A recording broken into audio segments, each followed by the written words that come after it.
Hello dear students, welcome to the next class. तो बच्चों, आज आपको मैं एक बहुत ही इंपॉर्टेंट क्वेश्चन करवाने जा रहा हूँ। तो जो क्वेश्चन है, मैट्रिक्स मेथड से हमें इक्वेशंस को सोल्व करना है। मतलब कि हमें एक्स वाई जी की वैल्यू निकालनी है। तो हालांकि हम जानते हैं ये क्वेश्चन सभी को आता है, पर फिर भी मैक्सिमम देखा गया कि इस क्वेश्चन में हर स्टूडेंट की मिस्टेक होती है। तो ये क्वेश्चन कराने का यही मकसद है कि आप इस हमको एक बार अच्छे से समझेंगे, ताकि आप इसकी प्रैक्टिस करेंगे, क्योंकि 6 मार्क्स का ये श्योर क्वेश्चन है। देखिए, my question is use matrix method to solve the system of equations. हमें 3 इक्वेशंस दी हैं एक्स वाई जी में, तो इसको सोल्व करना है बाय यूजिंग मैट्रिक्स मेथड।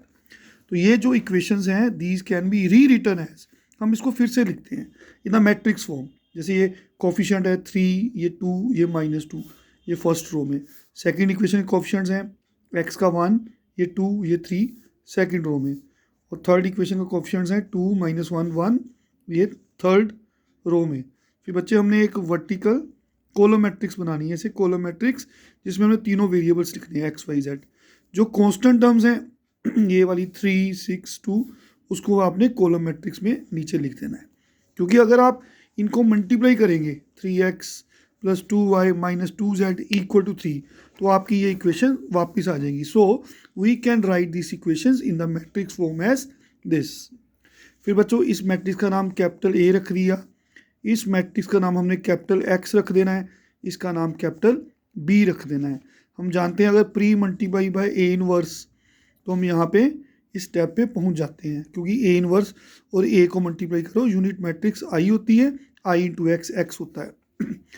तो हम सीधा भी लिख सकते हैं x = A inverse B, A X = B. यहाँ से x की वैल्यू मिल जाएगी ए इनवर्स बी। इसको सेव करेंगे इक्वेशन नंबर 1।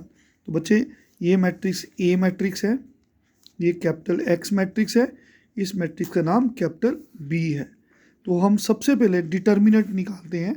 ये ऐसे लाइन ड्रॉ करके ये मैट्रिक्स को डिटर्मिनेंट में चेंज करते हैं। इसकी वैल्यू निकालने के लिए हम जानते हैं कि हमें एक्सपेंड करना है किसी भी रो से। तो हम फर्स्ट रो से एक्सपेंड करेंगे 3 × इस रो और इस कॉलम को छोड़ेंगे, ये 4 एलिमेंट्स का डिटर्मिनेंट निकालेंगे।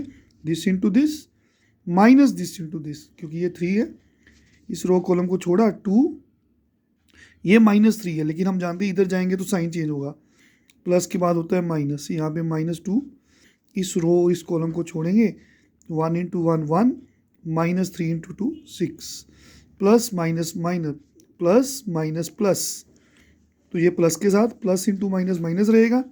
इस रो और कॉलम को छोड़ेंगे, इनको मल्टीप्लाई करेंगे -1 -4, ये बन जाएगा। इसको सिंप्लीफाई करेंगे 5 × 3 15, ये -5 × -2 10, -5 × -2 10, इसको प्लस करके 35 which is not equal to 0। अगर डिटर्मिनेंट 0 नहीं है तो मैट्रिक्स होती है नॉन सिंगुलर। अगर डिटर्मिनेंट 0 तो मैट्रिक्स को बोलते हैं सिंगुलर। तो अगर ये नॉन सिंगुलर है तभी इसका इन्वर्स एग्जिस्ट करेगा, मतलब हम निकाल पाएंगे। फाइन, उसके लिए हम जानते हैं हमें पहले माइनर्स और कोफैक्टर्स निकालने हैं। हर एक एलिमेंट को, ये डिटर्मिनेंट है जो, इसका हर एक एलिमेंट का एक माइनर होगा और एक कोफैक्टर होगा।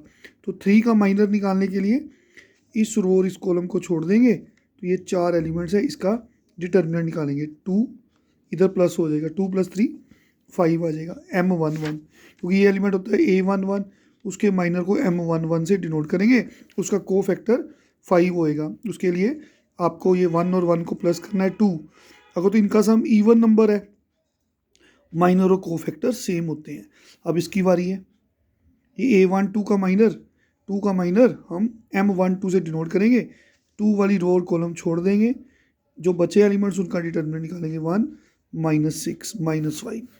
कोफैक्टर निकालने के लिए फिर 1 और 2 को प्लस करेंगे, ये 3 आ गया, इनका सम 1 + 2 3। अगर ओड नंबर हो तो माइनर के साइन को चेंज कर दो, वो उसका कोफैक्टर होता है। इसी तरह m13, first row third column को आपको छोड़ना है, m13 first row third column को छोड़ देना है, जो एलिमेंट्स बचे उनका डिटर्मिनेंट -1 -4 -5 आ गया। अब 1 और 3 का सम इवन नंबर है, इवन नंबर में माइनर और कोफैक्टर की वैल्यू सेम होती है, ओड में माइनर और कोफैक्टर का साइन चेंज होता है।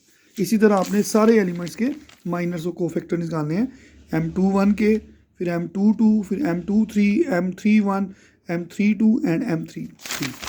तो बच्चे आपने ये सारे माइनर्स और कोफैक्टर्स निकाल लेने हैं जो मेथड मैंने आपको अभी समझाया। फिर हम निकालते हैं एडजॉइंट ऑफ मैट्रिक्स ए। ये एक नई मैट्रिक्स होती है जिसमें आपको सारे कोफैक्टर्स लिखने हैं। ये C11 की वैल्यू लिखनी है, यहाँ पे C12 लिखना है, यहाँ पे C13 लिखना है, C21, C22, C23, C31, ठीक है। देखिए C31, फिर C32, C32, फिर C33। बेसिकली एडजॉइंट क्या है, सारे कोफैक्टर्स लिखने हैं, माइनर्स नहीं लिखने, कोफैक्टर्स जो C के साथ हमने डिनोट किए हैं। तो कोफैक्टर्स लिख देने हैं C11, C12, C13, सारे कोफैक्टर्स लिख के उस मैट्रिक्स का ट्रांसपोज लेना है। ट्रांसपोज निकालने के लिए आपको रोज और कॉलम्स को इंटरचेंज करना है। ये फर्स्ट रो फर्स्ट कॉलम में चलेगी, ये सेकंड रो सेकंड कॉलम में लिख दिया, थर्ड रो थर्ड कॉलम में। This is adjoint of matrix and we know that A inverse is given by this formula adjoint A over determinant A। तो बच्चे determinant की वैल्यू थी 35, तो ये नीचे है तो 1/35। एडजॉइंट एक मैट्रिक्स है, ये जो भी निकाली है यहाँ पे लिख देनी है।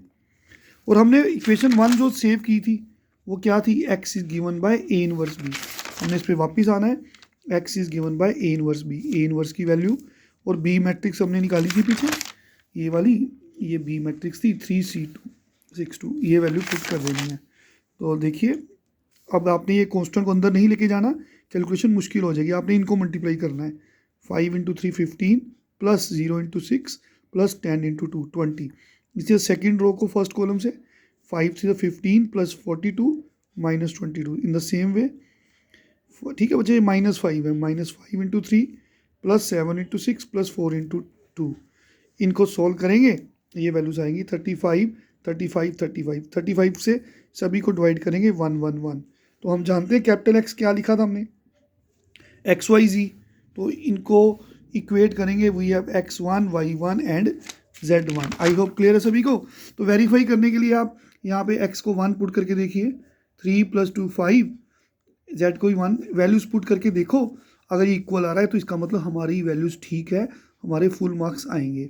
सो इन सम्स की आपको बड़े अच्छे से प्रैक्टिस करनी है, क्योंकि पता है कि जो श्योर सम्स हैं वो तो बच्चे हमें 2-3 क्वेश्चन ऐसे करके देखने पड़ेंगे ताकि एग्जाम्स में हम फुल मार्क्स ले सकें। Okay, thank you very much, take care.